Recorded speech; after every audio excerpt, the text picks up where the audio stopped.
I remember getting this book out of the Lebanon Library for Claire. It was called Jesus' Day Off. It was like a little illustrated picture book, and it had this, it was like based on this idea that like after all the preaching and the teaching and the miracles and the healing and the traveling, Jesus was tired. He didn't want to get out of bed one morning. All the miracles were going wrong. Like instead of walking on the water, he sunk into his armpits. Bless you. He needed a day off. The doctor told him, take a day, just don't do anything. And so Jesus did cartwheels and I love that idea. Like cartwheels, he went for a horse ride. He went and talked to his father, right? And found that doing all those things kind of recharged him. I love this idea, though, of like Jesus, like being tired and exhausted and maybe not his best self. And I feel like maybe that's kind of what's going on in this morning's gospel, where Jesus sees the large crowds around him, and maybe he's feeling a little frustrated or stretched way too thin, or just annoyed at people who are there maybe for entertainment value, right? Let me see the next blind person like blink in awe at the colors of the world around him. And so he comes out with this, whoever comes to me and doesn't hate father and mother, wife and children, brothers and sisters, even life itself, can't be my disciple, right? Because it wasn't happy hippie Jesus who said those words for us, right? We got to have some other Jesus. And yet I think it also was happy hippie Jesus who said those words too. As hard as they are to understand, right? Because, I mean, from being a teeny tiny person, like our first reaction, a mother or a baby knows its mother's voice and its father's voice, right? Right from the womb, from hearing it, right? We're made for love. Our first instincts are for connection and love, most especially for our parents. Not everybody had good parents, but still, right? That's our first instinct is love. And yet here Jesus is saying, hate your parents. It's not an easy verse, is it? It'd be a lot easier to preach on the Deuteronomy lesson, which was super lovely, choose life, follow God. And then Jesus says, hate. Right? But Jesus also said, love your enemies. Love your neighbor. He even upholds the 10 commandments. Number 5 is honor your father and mother, right? And because this is so difficult to understand, and live into, when Matthew includes this verse in his gospel, he kind of changes it up a bit.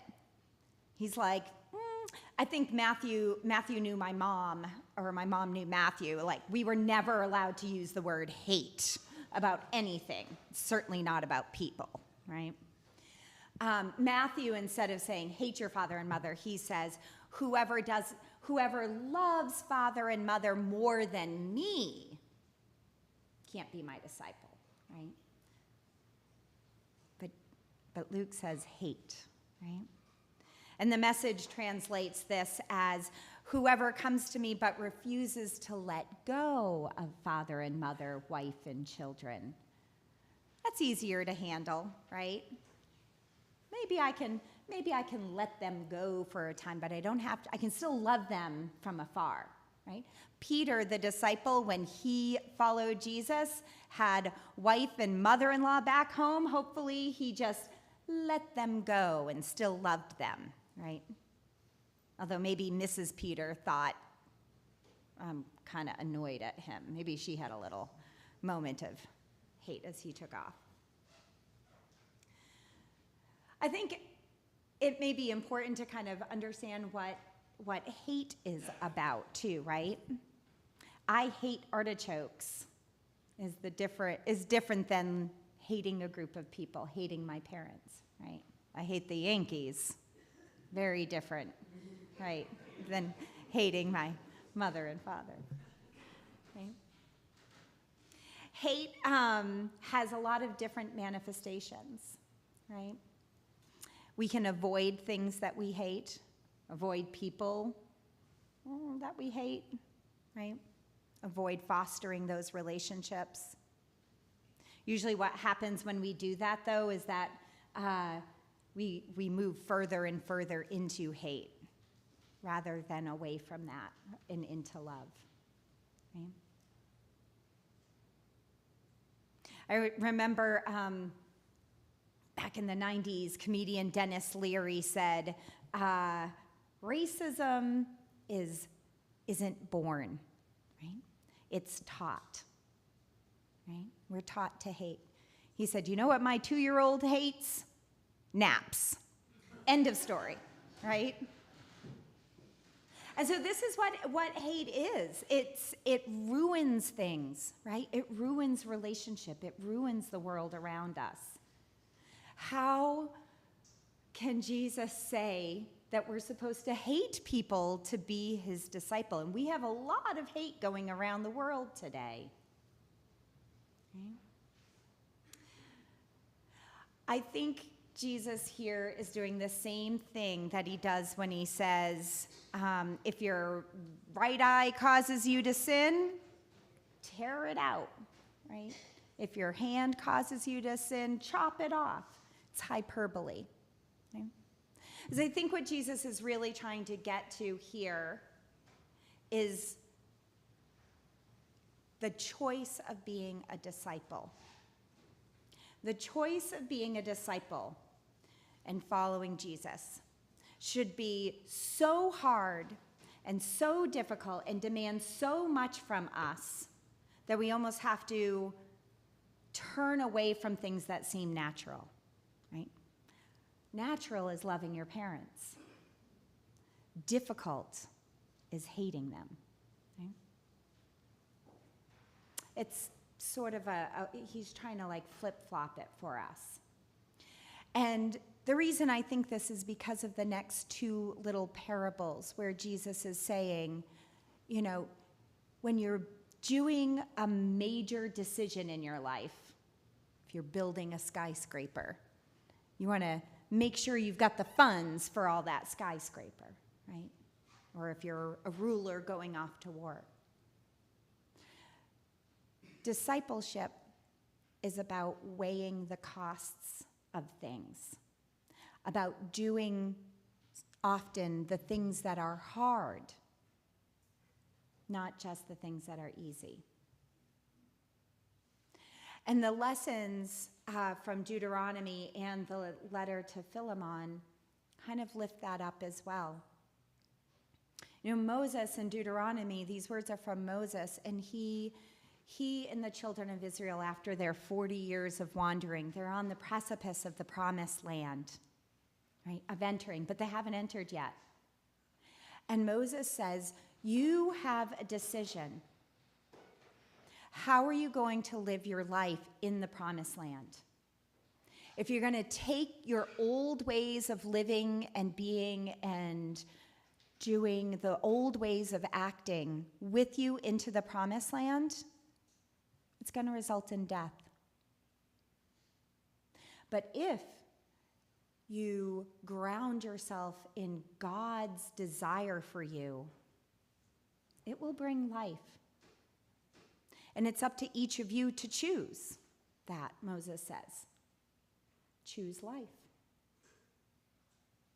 In Paul's letter to Philemon, which is the shortest New Testament letter, it's only about 30 verses long. It's really short. And what's going on in this letter is a slave has ran away from his master. And the master is now a Christian.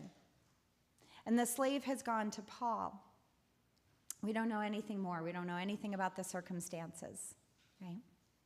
And this letter has been used both by abolitionists and pro-slavery people to support their point of view. Right? You got to be careful with the Bible sometimes. We can make it say what we want it to say.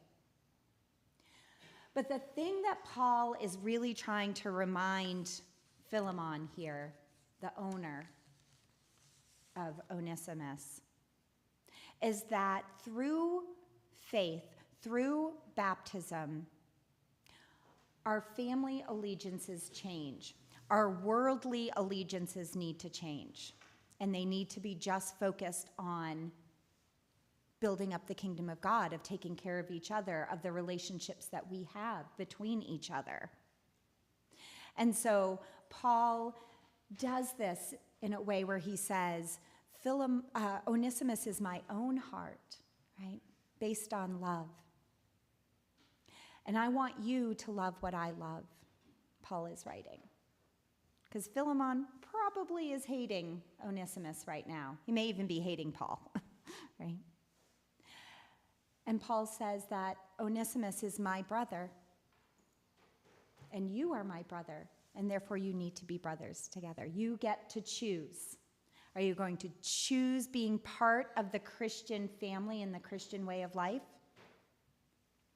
Or are you going to choose to hold on to the things of the past and the bad decisions that we make from time to time? It's not an easy reading. Right?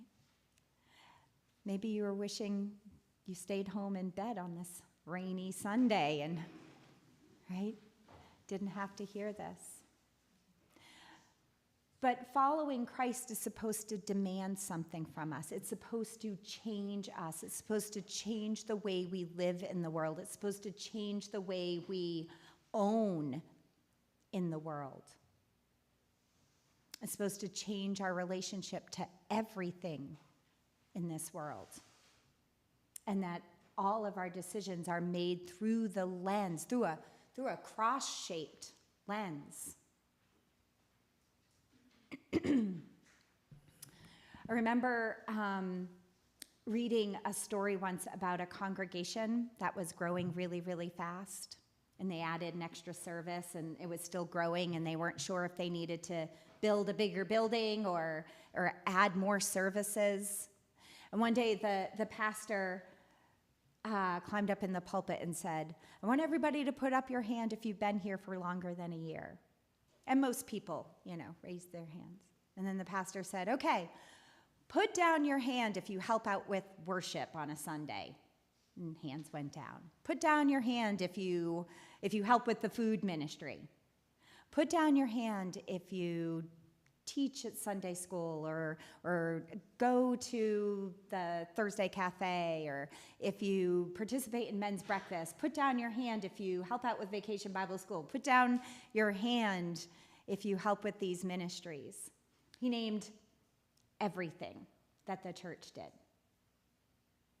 And then he was left with several dozen hands still raised of people who'd been there for more than a year but weren't involved somehow in the life of the church. And this pastor said, maybe this isn't the right community for you. Yeah. He says, we're growing, and we want people who are going to take their faith seriously and act on it. Yeah, ouch, right? Oh my goodness, I would not have wanted to be one of those last people with my hand, and I would have been like, "Ooh, good, what am I getting?" No? Oh, right? I would have wished I had lied and said, I go to Bible study, right? We want Jesus, right? We want our faith to be easy, to just be level, to not really demand anything from us, to not cost anything, to even feel like, coming to church on Sunday is enough for Jesus. But what this passage tells us is that Jesus wants more from us. Now, I would never do what that pastor did. I don't think that's the best way of going about it. But what he was saying is we are all meant to be participants in God's kingdom. And if we aren't doing it, if we aren't helping in some way, then what are we really following? Who are we really following? Do our lives reflect our faith? All of our lives. Because Jesus wants more from us. Jesus wants all of us. No part-time faith here. Jesus wants more of you than just your butt in a pew.